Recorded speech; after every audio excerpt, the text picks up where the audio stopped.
Hey everyone, what's up and welcome back to another video. My name is Zay and the Mandalorian comes out at midnight tonight and I'm so excited. Okay, there's something that I have to admit to you guys. Everything that I consume goes in here, filters through a lens of Avatar and comes out the other side, this weird mutation of the two. And I thought that I'd share that with you today because recently I just finished the Dawn of Yang Chen book and I thought it was so good.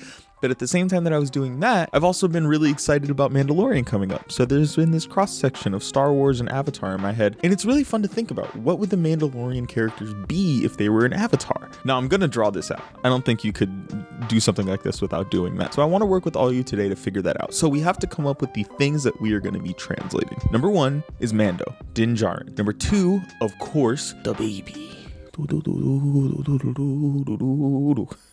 I was gonna add in the sound effect, but it'd be really funny if I just left my own voice in. And then I think the only other one that I want to add in is the Razor Crest, tentatively, asterisk. The reason that it has an asterisk is because, of course, the Razor Crest is gone. Now we have the N1 Starfighter, which is really cool, but I just mean their ship. It's such a staple for Mando and Grogu and their little life together. So I think those three things are what we're gonna do. So I think we should start with the titular man himself, Dinjarin. All right, so first thing that we have to figure out while going into the Avatar universe is what nation is he born into? So let's take a look at him. Dinjarin is a Mandalorian, a clan-based culture that focuses on war and I know you know where I'm going with this. It's the Fire Nation, right? If you haven't read the FCE novels for Avatar, which by the way, please do, listen to them. God, sponsor me Audible. Give me a code so I can let these people listen to this.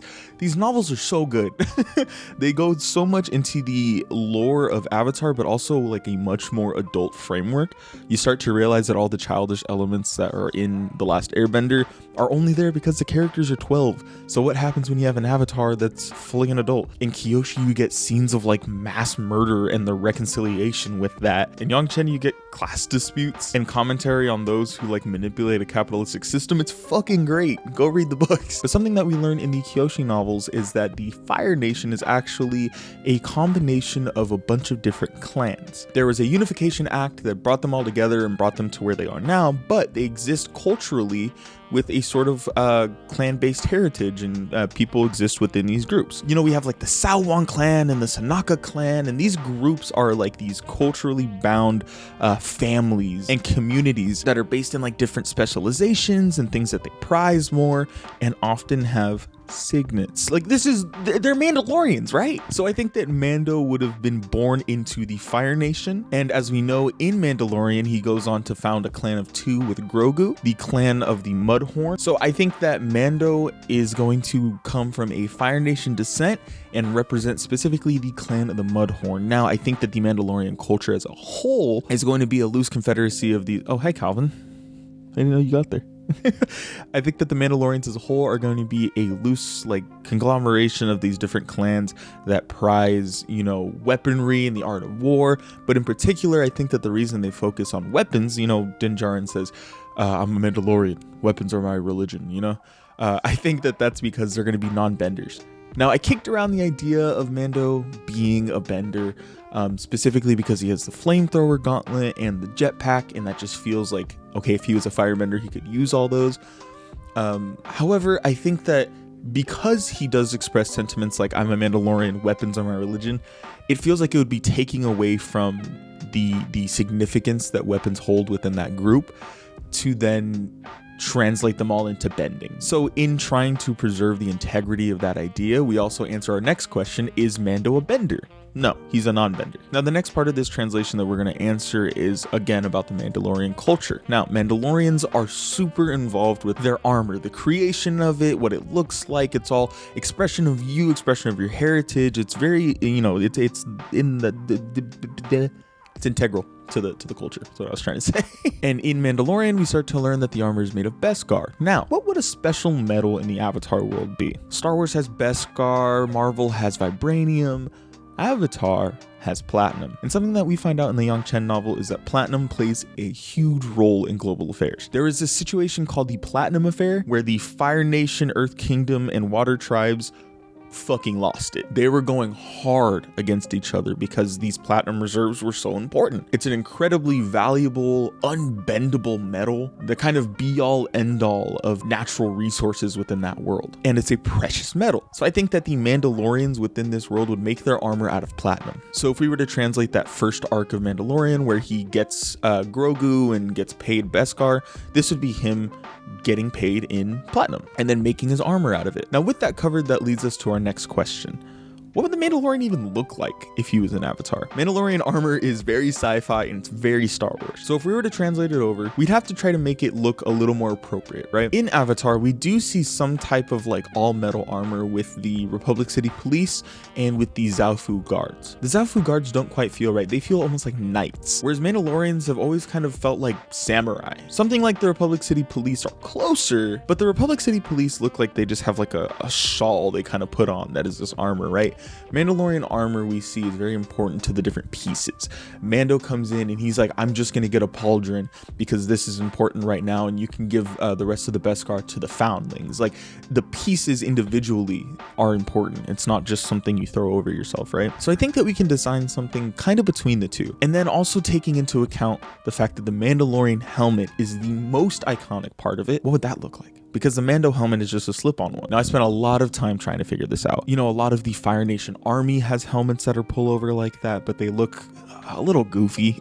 But then I remembered what I was saying about how the Mandalorians feel a lot like samurai. And I think they would have a samurai style helmet with the metal plating coming down. And that got me thinking, that's the answer to what their armor would look like. It would be samurai style metal plating. But I think that the armor itself would just look like it does in the show. It would be the metal colored armor, which sent me down a rabbit hole of drawing this character out. And this is what I came up with. I actually think he looks pretty cool. I don't know, man. He's pretty cool. I kicked around the idea of using more Fire Nation based colors, but I think it's kind of cool to have him in like nondescript colors. I think it looks cool, kind of Batman-y even. All right, but with that answer, that leads us to the child, Grogu. What would Grogu be within this universe? As I said before, the first question is, what nation is he born into? Grogu comes from a very spiritually connected group of people that were killed off in a genocide. He's an air nomad, right? So that gives us a time frame that this is going to be taking place, and I think that Mandalorian would take place after the Airbender genocide by about 5 years. Now, the reason that I say like 5 years is, no, not 5, maybe like 3.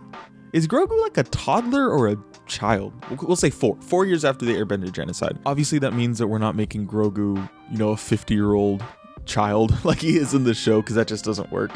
But yes, I think that Grogu is going to be somebody that survived, you know, Order 66, the Airbender genocide in this world, and is being hunted by, you know, the Empire, the Fire Nation, and Mando saves him. Now, I love that this works so well. Like I said, the Jedi are spiritually connected, just like the air nomads. There is a genocide against them, just like the air nomads. But one thing that I really love is that it kind of lines up with when we see Grogu use the Force. You know, there's a really definitive scene for the duo where he lifts the Mudhorn to save Mando, right? It looks just like when Aang lifts the saber-toothed moose lion in Book 2, you know, or when he's choking Cara Dune. It's a lot like the forbidden airbending technique that we see Zahir use against the Earth Queen, or, you know, some other airbenders that could be around. Read the Yang Chen novel, it's so good. But yeah, it's like, you know, this force choking is like this ultimate sign of like, you should never do this as a force wielder.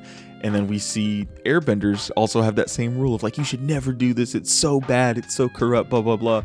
And it's like taking the air from someone. I think it works out perfect that he's this little airbender boy. So the next question that leads us to is, what would Grogu look like then? Now, I decided to combine these like specific 3 images of babies within Avatar. There's the shot of Aang when he's a baby. There is Rohan, Aang's grandson. And then also the children at the beginning of the series in Book 1 at the Southern Water Tribe, because they're about like that 4-year, 5-year age. So I took Aang's kind of blackish hair color, put it on Grogu, give him like a light skin color because Grogu's a really light baby. And Grogu wears this little potato sack of a piece of clothing, right? This little cloak. And I wanted to give him that, but I came down to what the color should look like.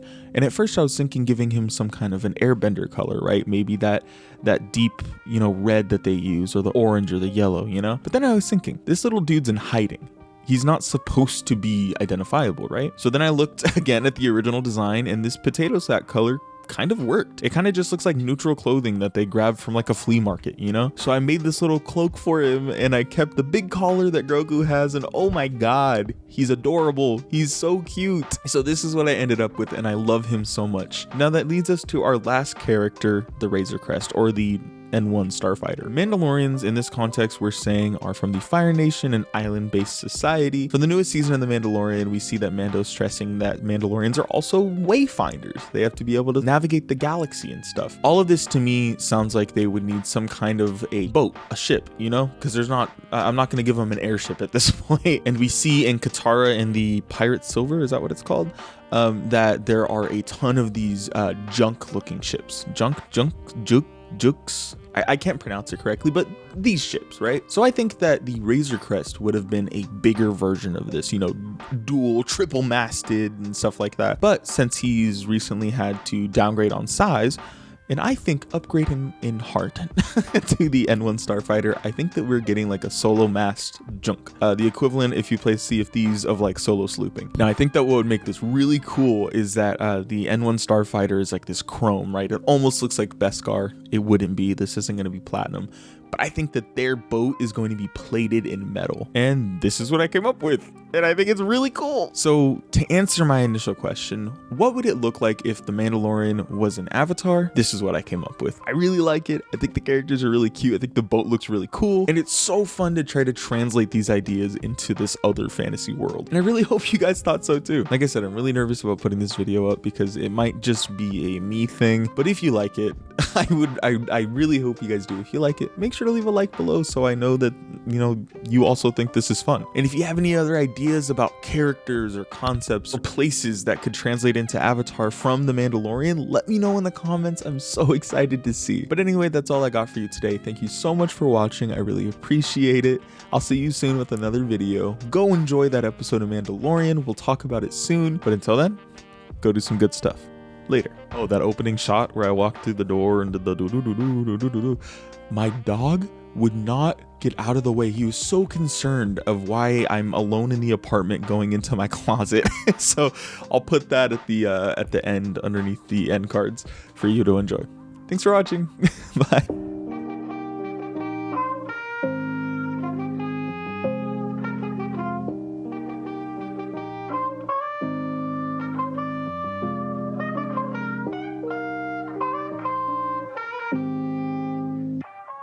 This is the way.